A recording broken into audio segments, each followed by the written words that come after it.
Pais, irmãos e irmãs, vamos começar mais uma aula de subsídio do CAPED e hoje nós vamos tratar da questão da contribuição cristã, tá, para a sociedade, lição número 9. É um assunto bem prático, necessário e também é simples, não tem complicação, nada polêmico, não levantamos nenhuma polêmica, somente o básico mesmo. No tópico 1, nós vamos falar sobre a questão do significado do pacto à luz da Bíblia. E no tópico 2, nós vamos tratar sobre o pacto de Deus com a família no Éden. O tópico 3, a repetição do pacto no dilúvio. E por fim, nós vamos encerrar com a leitura bíblica. Como sempre, a gente gosta de deixar o comentário, o último tópico, que é o quarto tópico. Essa revista foi toda dividida assim, em 4 tópicos. E o último tópico para tratar da lição bíblica. Portanto, uma questão que nós já abordamos aqui é o significado do pacto e aliança à luz da Bíblia. Nós falamos aqui sobre o pacto de Deus com a família no Éden, depois o pacto a repetição do pacto após o dilúvio, né, que é a aliança noética, a aliança abrâmica, a aliança mosaica, a aliança davídica, e assim vai. Fica a impressão de que são várias alianças, que ao longo do tempo Deus fez alianças com seu povo. E às vezes a gente até ouve abordado desse ponto de vista, né, em alguns ensinos e pregações e tudo mais, mas a verdade é que não são alianças no plural, é no singular. Existe uma única aliança de Deus com o seu povo. Essa aliança, houve reafirmamento dessas alianças, devido às circunstâncias, a questões, né, do período, do tempo. Deus se apresenta novamente para o povo através de um dos patriarcas, sempre através de um dos patriarcas, e ele faz a renovação, a reafirmação. Era para dizer assim, olha, a aliança está de pé, eu ainda não desisti. Portanto, todas essas alianças que nós vamos falar aqui, esses pactos, essas alianças, eles só são reafirmamento de uma única aliança que foi feita lá no Éden. Isso aí que é importante para nós entendermos. A primeira coisa também que nós devemos entender é que no Antigo Testamento a principal característica de uma aliança era a presença de sanções. Portanto, Deus fez uma aliança com o povo, com seu povo, a primeira com Adão e Eva, o casal do jardim, né? Depois com Noé, depois com Abraão e assim sucessivamente. E em todas essas alianças, tanto na construção dessa aliança quanto no reafirmamento delas, existia a presença de sanções. Olha, eu serei seu Deus, eu farei assim. No entanto, porém, todavia, né, existe alguns requisitos que vocês precisam cumprir. Portanto, são duas partes. É um contrato. Eu preciso manter a minha parte da aliança. Esse pacto que foi feito precisa estar de pé. Ambos os lados. Quando uma das partes ela deixa de cumprir com aquelas prerrogativas da aliança, isso significa quebra de aliança. E observe que o povo de Deus, ao longo da história, eles sempre quebraram essas alianças. Irmãos, não tem uma única aliança que não foi quebrada. Todas, sem exceção, o povo sempre quebrou a aliança. Só que, por outro lado, Deus nunca deixou de cumprir com a parte dele. Ele sempre manteve a aliança, mesmo o povo rompendo com a aliança com Deus, Deus ia atrás do povo e reafirmava, falava, olha, vocês se rebelaram contra mim, mas a aliança ainda está válida. Se vocês se arrependerem, né? Se vocês se arrependerem em vossos corações, se converterem e voltar para mim, como diz lá o profeta Jeremias e Isaías, né? E se converterem de vossos corações e voltar para mim, está de pé a aliança. Observa, por exemplo, quando Deus vai falar com Caim, nessa questão, quando ele vai falar do pecado de Caim, que Caim ficou aborrecido por causa do holocausto feito pelo seu irmão e que Deus agradou e dele não. E Deus fala, olha, Deus vai atrás de Caim. Ele fala, olha, se você fizer o bem, não será aceito? Deus está falando, eu ainda tenho uma aliança com vocês.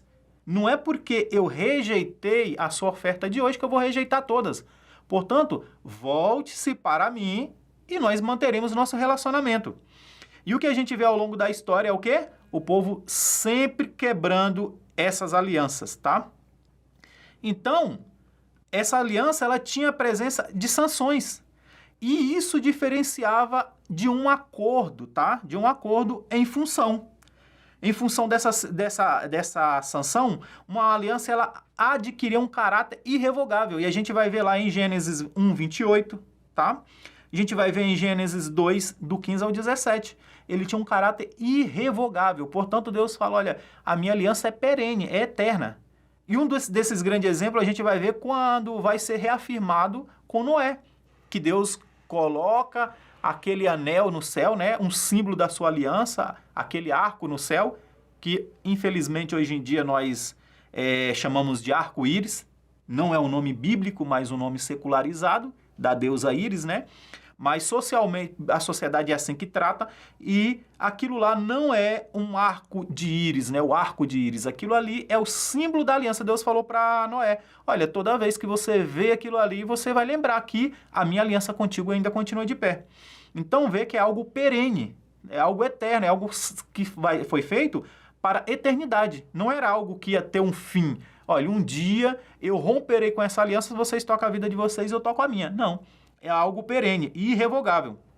Então, vê que quando no versículo 15 o Senhor Deus colocou, que diz assim, o Senhor Deus colocou o homem no jardim do Éden para cuidar dele e cultivá-lo. E no 16, e o Senhor Deus ordenou ao homem, coma livremente da árvore do jardim. 17, mas não coma da árvore do conhecimento do bem e do mal. Por quê? Porque no dia em que comeres, certamente morrerás. Então Deus falou, olha, eu tenho uma aliança com vocês, mas ela tem sanções, ela tem algumas regras que não pode ser quebrada, tá? E naquele momento era o comer da árvore do conhecimento do bem e do mal.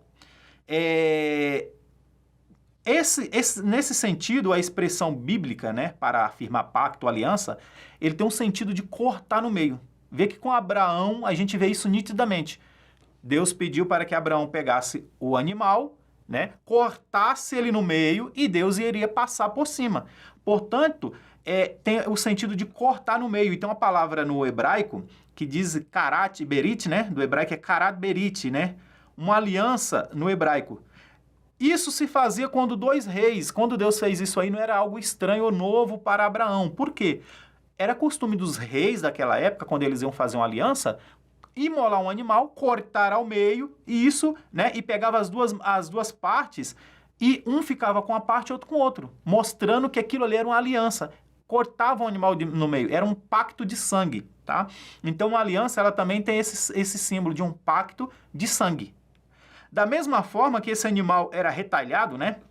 E que também, ou seja, ele dizia assim, ó, o que significava naquilo ali, da mesma forma que esse animal é retalhado, que eu também seja retalhado se eu não cumprir com as minhas obrigações, ou seja, com a minha parte nesse tratado. Aí esses reis falavam, olha, um para o outro, da mesma forma que esse animal foi retalhado, que assim aconteça comigo se eu não cumprir com a minha parte nesse pacto, nessa aliança. Portanto, era algo irrevogável, ou seja, tinha sanções. Essas sanções era qual? Que acontecesse a mesma coisa com aquele rei que aconteceu com aquele animal, tá? Era um tipo de juramento religioso, né? Onde os dois indivíduos das tribos ou nação fechavam esse acordo. Essa é uma das coisas que a gente precisa entender. O interessante é que na primeira aliança de Deus com a humanidade não houve derramamento de sangue. Não houve derramamento de sangue. Após a queda no Jardim do Éden, aí sim, vai começar a ter derramamento de sangue. Seria necessário a presença de sangue, mas até então esse pacto, essa aliança de Deus com a raça humana, ele não houve derramamento de sangue, tá? Na segunda releitura da aliança, Deus adiciona um novo elemento, se vocês prestarem atenção. Por quê? Na primeira aliança, era Deus e o homem. Portanto, era direto. E não tinha derramamento de sangue. Na segunda aliança é diferente. Primeiro elemento é o sangue. O sangue teria que estar presente. E o segundo elemento é o mediador. Tá? O mediador, ele aparece. Portanto, na releitura da primeira releitura dessa aliança que aconteceu lá com Noé, após o dilúvio, havia um mediador. Então, o sangue ali, aquele animal imolado, representava um mediador. Alguém que mediaria. Era necessário o sangue daquele animal para fazer mediação entre Deus e o homem. Entre Deus e Noé, a família de Noé. Tá? Então, Palmer, um grande escritor, né? já bem conhecido, que é Robert Palmer, ele trata desse assunto e ele classifica como aliança da criação no início com Adão, tá? Aliança da preservação com Noé, portanto, e aliança da promessa com os patriarcas. E, por fim, a aliança da lei com Israel, ali através de Moisés, e a aliança do reino, portanto, um reino sendo feito, construído, e a renovação dessa aliança através de Davi, e, finalmente, uma nova aliança, ou seja, aquela que seria consumada, a consumação dessa aliança, ou seja, o sacrifício definitivo pelos pecados da raça humana, que é Jesus Cristo, tá? Então, nesse tópico primeiro aí é interessante a gente entender isso. Não vamos aprofundar muito porque não é esse o objetivo da lição, tá? Mas é importante nós entendermos.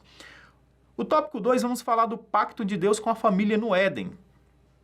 Na criação, Deus estabelece uma relação com os primeiros seres humanos, Adão e Eva, né? E com toda a sua posteridade. Portanto, a vida plena foi adicionada à obediência da lei. Aí a gente fala, mas calma aí, mas não tinha lei lá ainda, né? Já tratamos em aula anterior sobre essa questão, de que a lei verdadeira ela foi instituída no coração do homem ao ser criado. A lei mosaica, a lei através escrita, Jesus depois vai deixar bem claro que essa lei foi escrita por quê? Por causa do coração duro do homem. Portanto, a necessidade dessa lei ser escrita não era... vamos dizer assim, lá atrás não havia necessidade, porque ela já era parte intrínseca do ser humano. Está lá dentro daquilo que nós tratamos sobre a questão da ética e da moral, tá? A lei ética e moral. Lá em Gênesis, a gente vai ver essa referência em Gênesis 1, 27 ao 30 e do capítulo 2, 15 ao 17. Então, Deus estabelece alguns mandatos que a gente chama dentro da teologia, tá? O mandato cultural, portanto, o mandato cultural que Deus estabelece entre o homem. E uma coisa interessante da gente prestar atenção aqui, que o pecado, quando o pecado entra, ele não estraga somente a nossa relação, ou seja, que é o mandato espiritual que vamos falar depois, ele não estraga somente a nossa relação com Deus. O pecado, ele estraga a nossa relação social entre nós e o nosso próximo. E para falar a verdade, ele estraga também a relação íntima entre nós e nós mesmos. Ou seja, há uma batalha entre o meu espírito e a minha carne. Isso é fruto do quê? Do pecado. Então, o pecado, ele rompe com esse mandato cultural. O objetivo dele, um dos objetivos do pecado é romper o mandato cultural, tá? Nesse assunto, tem um artigo muito interessante, não sei se os irmãos acharem interessante eles dar uma olhada, tá? Do Dr. Mauro Maestre, né? Do Dr. Mauro Maestre. É um artigo sobre esse assunto publicado no site monergismo.com, tá? Que diz o seguinte, o Dr. Mauro, ele fala, não surpreenderei ninguém se disser que quebramos essas 3 alianças. Ele começa dizendo assim, o homem negou seu Criador, desobedecendo suas ordens, quebrou seus elos familiares com mentiras, acusações e esquivando-se das suas responsabilidades, portanto, Adão e Eva, né? O marido, a esposa, Caim, Abel, os filhos, né? E desenvolveu o mandato cultural da pior forma possível. Portanto, poligamia, assassinato, brutalidades, etc. Por curiosidade, né? Quem quiser verificar, está lá em Gênesis 4, do 17 ao 23. Portanto, coisas boas aconteceram, mas as ruins prevaleceram. Caim, seus filhos e suas mulheres é a referência. Tratando desse assunto, o nome do artigo é Os Filhos de Deus e a Cultura Popular. É muito interessante para a gente entender sobre essa questão do cristão e a cultura popular. Está lá no site monergismo.com, tá, irmãos? Aí nós viemos para o mandato cultural, tá? Nessa questão do mandato cultural, como os cristãos podem e devem relacionar-se com o que tem acontecido no nosso mundo. Essa é uma das visões, né? Como que nós podemos nos relacionar com as coisas que estão acontecendo hoje no mundo? Política, arte, movimentos sectários e movimentos, vamos dizer assim, esses movimentos envolvendo questão de gêneros, tá? Guerras ao mundo, guerras no Oriente. Como que nós nos relacionamos? Como que o cristão se relaciona com isso? Os movimentos, né, populares. Como que nós nos relacionamos com essas coisas? quais devem ser os nossos limites, tá? E a nossa influência na cultura em que vivemos. Como que nós devemos influenciar a cultura atual? E o que de fato tem acontecido com o cristão na pós-modernidade? Tratamos sobre essa questão da pós-modernidade lá atrás, tá? Então, o que aconteceu? O que tem acontecido com o cristão nesse período chamado de pós-moderno? E aqui é fundamental que o cristão conheça a sua cidadania, irmãos, tá? A sua cidadania. Eles continuam no mundo, eles não são do mundo. João deixa bem claro isso aí. Tá lá em João 17, 11 e 16, João vai falar. Eles continuam no mundo. E lá no final, João vai falar assim, eles não são do mundo. Se nós continuamos no mundo, mas não somos do mundo, somos cidadãos de outro reino, de outro lugar, de outra pátria, qual deve ser o nosso comportamento? Nós sempre tratamos desse assunto em todas as lições, né? Quer queira, quer não, direto ou indiretamente. Qual o nosso testemunho? Como que nós devemos nos relacionar com a sociedade?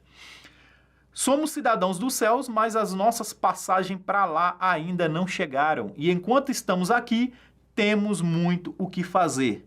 Sem, no entanto, esquecermos que somos de lá. O problema é que, além de sermos muito parecidos com as pessoas desse lado de cá, muitas vezes nos deixamos nos influenciar com os erros deles. Esse é um problema.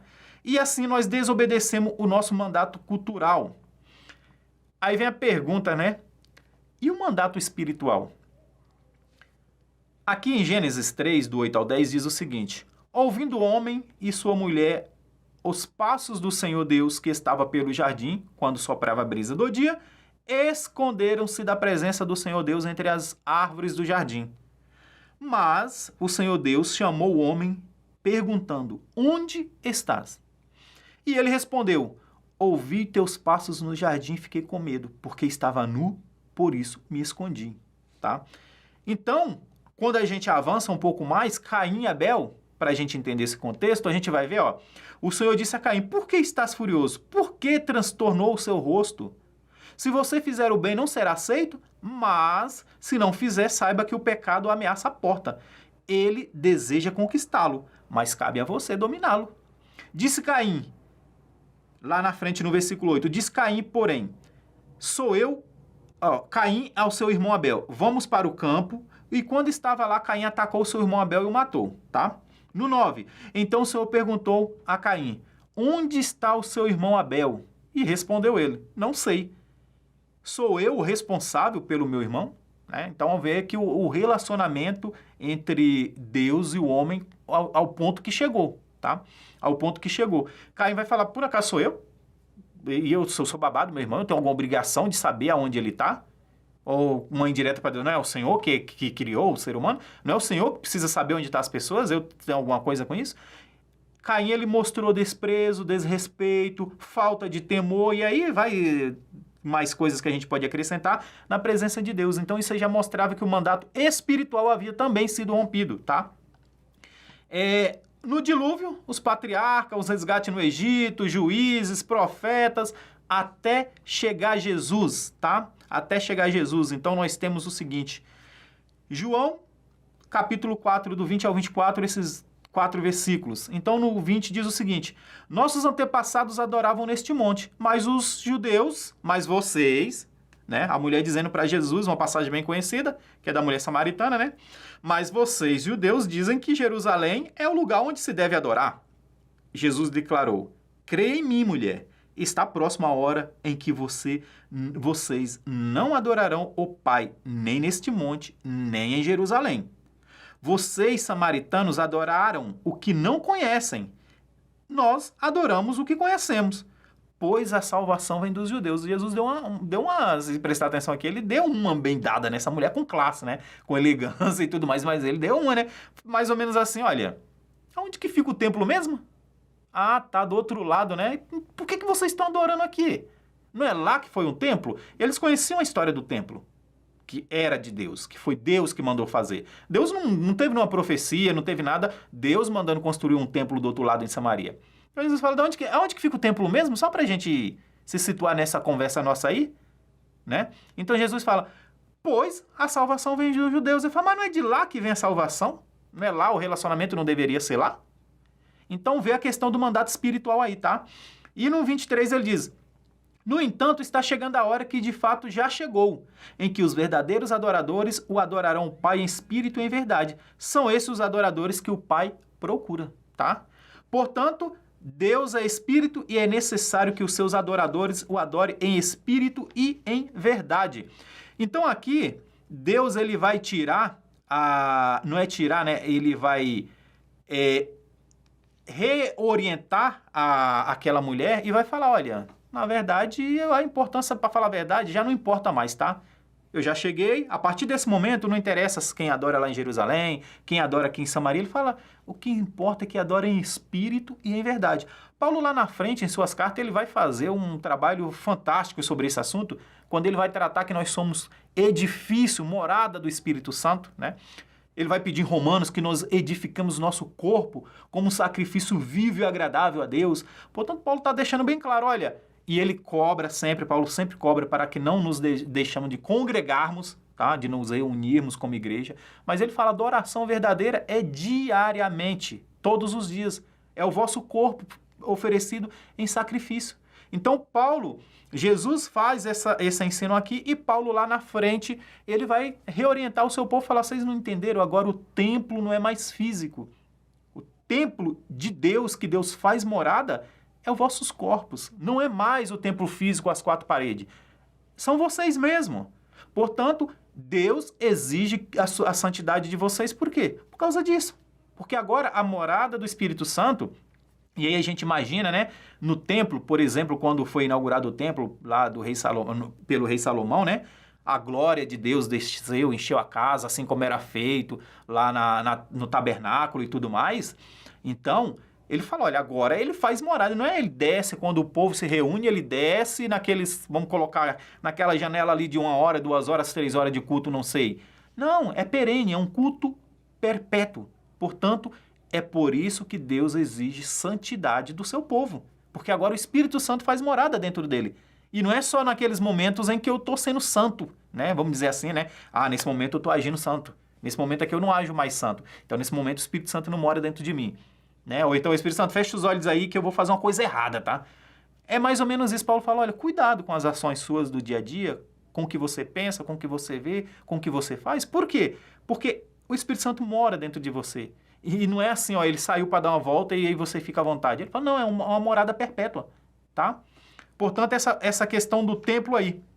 E então nós chegamos na parte 3, irmãos, que é a repetição do pacto no pós-dilúvio, tá?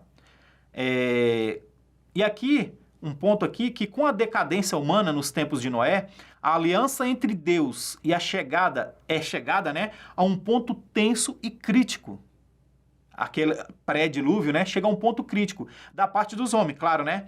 Noé e sua família eram os únicos que mantinham a aliança de Deus em pé, entendeu? Portanto, eles eram os únicos. Visando a continuação da aliança e de seus mandatos, o dilúvio é decretado por Deus. E ao baixar as águas, Deus então faz um concerto com a família de Noé, no qual a criação é reforçada e renovada. Aí, no caso, a aliança, né, é reforçada e renovada. E aí a gente vê lá em Gênesis 9, 1, 7, 11 ao 19. Não é uma aliança, mas sim a continuação. É isso que a gente precisa entender, tá? Que era a continuação dessas alianças. Então, quando a gente chega com Abraão, a mesma coisa. E aí, em Abraão, a gente tem também aquela figura, né, do animal sendo imolado, e Deus fala, olha, parte o animal ao final do dia e que eu passarei por cima desse holocausto. É a mesma coisa que os reis da época faziam. Como eu disse lá no início, não era nada estranho, esquisito para Abraão. Para ele era natural, que era assim que era selada uma aliança. Quando nós vamos para a aliança mosaica, aqui através da lei. Como a terra já estava povoada, né, e as leis de Deus eram transmitidas oralmente ao povo, a continuidade da aliança do Senhor não é mais feita por uma família, né, ou seja, a família de Moisés, mas sim por todas as famílias que descendiam de Abraão. Ou seja, toda a nação de Israel. Agora Deus tem uma aliança, todos precisam fazer parte dessa aliança. A celebração dessa aliança, o animal imolado, precisa estar presente em todas as famílias. Então, a gente vê lá nesse período aí, que cada um levava o seu animal para ser sacrificado, imolado, o sangue ser espargido lá no propiciatório e tudo mais, né? Claro, uma vez por ano que era feita no propiciatório esse sacrifício por toda a tribo, né? Por toda a nação. E nós chegamos na aliança davídica, feita de Deus com a sua casa. E aqui é uma promessa que Deus faz de um reino eterno, que restauraria o governo do homem sobre o maior domínio de Deus na terra, tá? Sobre o maior domínio de Deus na terra. Então a gente vai ver que a partir de Davi é a aliança do reino. A partir de agora ela ganha, já tinha lá o pacto, o mediador, tá? E agora ela ganha vamos dizer assim, uma dimensão de reino. Pela primeira vez, essa aliança ela ganha uma dimensão perceptível, sempre foi, né? Mas perceptível aos olhos do povo, que agora é um reino. É uma aliança com um reino. E é esse reino que Deus vem buscar, né? Que Jesus vem buscar. E a aliança da graça com Jesus, que é a consumação dessas todas as alianças, tá? Então, como eu disse, é simples. E aí nós chegamos ao tópico 4, tá? E você será uma bênção. E aqui a gente vai ver, por exemplo, então, qual é a contribuição cristã para a sociedade? Lembra que o título da nossa lição é a contribuição cristã para a sociedade. Quando a gente fala de contribuição cristã para a sociedade, né, que é o título da revista, geralmente as pessoas vão pensar logo nas grandes obras, né? As grandes obras arquitetônicas, as grandes faculdades, aliás, né, as grandes faculdades mais tradicionais, antigas, foram todas fundadas por cristãos, a medicina. A gente vai ver, por exemplo, eu gosto de falar que tudo que se existe, a base da medicina, a base da medicina, ela está lá dentro do livro da lei, né? Está lá em Levíticos. Como se deveria se comportar, né? O esgoto, o tratamento de esgoto, animais que morriam, o lixo, como descartar o lixo. Então, a base da saúde, né? Da nossa base de saúde, que é tão precária, por exemplo, no nosso país, no Brasil, em pleno século XXI, o povo de Israel tinha um relacionamento, uma base bem feita lá no livro de Levíticos, simplesmente obedecendo à lei. O livro de Levíticos estava lá, tratava desses assuntos. Então, qual que é a contribuição verdadeira que o cristão deixa para a sociedade? Como eu disse, geralmente a gente pensa em monumentos, em grandes monumentos, quer seja ele educacional, da saúde, símbolos da política, e não. A maior contribuição que o cristão, né, que o povo de Deus, e aí eu vou colocar o povo de Deus, tirar o cristão e colocar para o povo de Deus, sabendo que isso é prerrogativa nossa, né, como povo de Deus, é o comportamento, é o influenciamento da sociedade, como nós influenciamos a sociedade, né, de forma positiva e verdadeira. Hoje em dia, por exemplo, nós temos questões sendo discutidas aí de aborto. E aí, qual que deve ser o posicionamento do cristão? O que a Bíblia diz sobre a vida? Uma pessoa ela tem poder para decidir que vida que vai viver. O aborto e a eutanásia ela estão em pontas diferentes, mas trata do mesmo assunto. A eutanásia por uma situação de saúde ruim, precária ou da velhice, e até na velhice, né, para pessoas que não querem passar por essa velhice, tem alguns problemas de saúde e tudo mais. A Europa já tem casos de eutanásias, né, e tudo mais. E, então, a eutanásia e o aborto, ele trata desses assuntos. E qual que deve ser o posicionamento do cristão sobre esses dois assuntos? Quem tem direito à vida? A gente vai ver, por exemplo, Jesus falando, no mundo tereis aflições. E essas aflições que Jesus está falando não é, meu carro quebrou, minha conta do meu boleto venceu, eu estou sem dinheiro, eu reprovei na faculdade. Não. Ele está falando de aflições mesmo, aflições da mente, do espírito, do coração. Nós passaremos por aflições. E essas duas posições, ela visa justamente isso, né? Evitar a aflição, a batalha, né? Portanto, eu não quero passar pelas dificuldades de uma saúde ruim, principalmente na velhice, então eu coloco a eutanásia. Ou por um problema de deficiência crônica que já nasceu desde pequeno. Não, a eutanásia entra. E o aborto para quê? Para que aquela mãe possa viver sua vida, né? Desfrutar dos prazeres da sua vida, porque aquela criança vai atrapalhar a sua vida. É claro que aqui nessa questão do aborto ela precisa ser discutido, Inclusive, nós falamos sobre uma produção que saiu aí sobre esse assunto, tá? Que, para quem quiser assistir, que trata sobre esse assunto do aborto, mas precisa entender o assunto, tem casos ali complicado, mas nós como cristãos, irmãos, infelizmente, a gente opta por sofrer. Infelizmente não, felizmente, né? A Bíblia nos ensina que nós devemos optar sempre pelo sofrimento. Ah, mas a mãe vai sofrer sabendo o que aconteceu, que foi concebido esse filho nessa situação. A Bíblia fala, olha, no mundo tereis aflições. Então a gente vê a complexidade, que é um assunto que deve ser mais discutido, creio eu, que é essa questão do aborto dentro da igreja. A gente precisa discutir mais sobre esse assunto. Discute sim, né? Tem seminários e tudo mais, mas nas igrejas locais a gente precisa levantar esses assuntos no meio dos jovens, principalmente, né? Das meninas e tudo mais, sobre esse assunto. Então qual é o meu posicionamento sobre a vida? É o maior bem que existe. No entanto, a vida está sendo banalizada em todos os sentidos. Qual é o meu posicionamento sobre a ética? Tivemos lição tratando sobre a ética. De onde vem a base ética da sociedade? De onde vem? Quem inspirou a base ética da sociedade atual? Que, aliás, a sociedade atual quer desfazer essa ética, que eles chamam de judaico-cristão atrasada. Uma mentalidade judaico-cristã atrasada e machista, né? Ainda tem alguns outros nomes que eles colocam. De onde vem a base ética e moral que fez com que hoje, no século XXI, ano 2023, a humanidade estivesse aqui como nós chegamos? Avanços tecnológicos, questão de soberania, né, dos países e tudo mais. De onde veio tudo isso aí? Será que foi de uma sociedade anárquica? Foi a sociedade anárquica que trouxe nós até aqui? Porque o que eles propõem é basicamente uma sociedade anárquica. Aliás, é uma das bandeiras defendidas, né, por alguns movimentos, é o anarquismo, né? A falta de lei total. Que, aliás, é uma grande mitologia, né? Um mito. Não tem como existir uma sociedade anárquica. Alguém vai querer mandar, isso é certeza. Né? Mas qual a política? Qual é a posição nossa quanto a isso? E a política? Qual é o nosso posicionamento no momento político do nosso país? Qual é a posição? Por que antigamente, e a gente sempre lembra disso, né? Por que antigamente as pessoas, as empresas, quando se falava bem assim, numa vaga, concorrer a uma vaga, falava que era cristão, era um critério que, prestem atenção, viu? Que isso aqui é uma coisa que nós perdemos. Quando se falava assim, é cristão, fazia diferença. A pessoa, poxa, que legal, vou pegar um cristão. O cara não bebe, então ele não bebe, não fuma, não vai pra balada, ele vai chegar no horário dele combinado, ele não vai faltar, ele tem responsabilidade, ele tem uma ética, uma moral para defender, porque ele é um cristão. Então as vagas, geralmente as pessoas preferiam pessoas cristãs. O cristão já foi desejado dentro das empresas pelo simples fato de ser cristão, tá? Empresas grandes, multinacionais. Quando se falava que era cristão, existia cultos dentro dessas multinacionais, existia cultos. E as direções das empresas faziam questão de dar esse espaço. Tinha o espaço do católico, aquela capelinha lá, e tinha o espaço do cristão.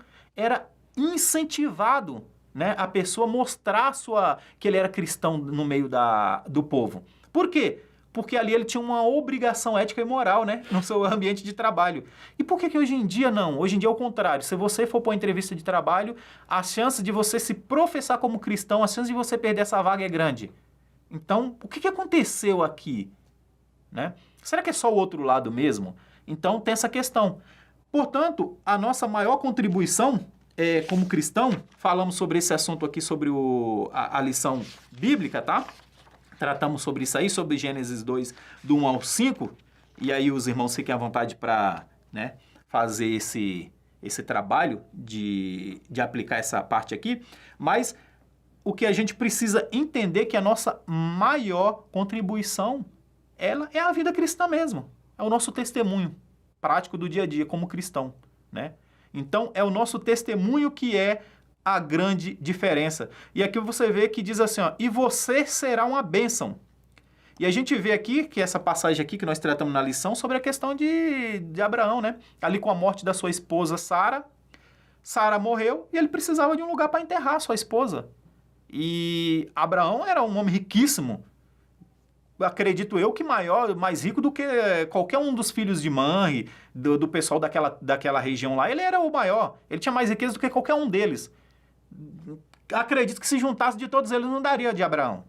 E quando ele vai querer solicitar a compra desse terreno para enterrar sua esposa, a gente vê o testemunho tá? É um assunto que eu gosto muito de discutir, é o testemunho de Abraão nesse ponto. Porque Abraão passou por um processo e aquilo que Deus, lá no início, se os irmãos voltar para o início da caminhada de Abraão, Deus pediu para que ele fosse uma bênção. Esse era um pedido que Deus fez, vamos dizer assim, uma sanção. A sanção estava em cima do quê? Abraão, seja uma bênção para mim. Essa é uma condição, tá, do seu mandato que eu te chamei. E Abraão, no entanto, ele percebe como que ele se tornou uma bênção no meio da sociedade onde ele vivia, justamente nesse momento.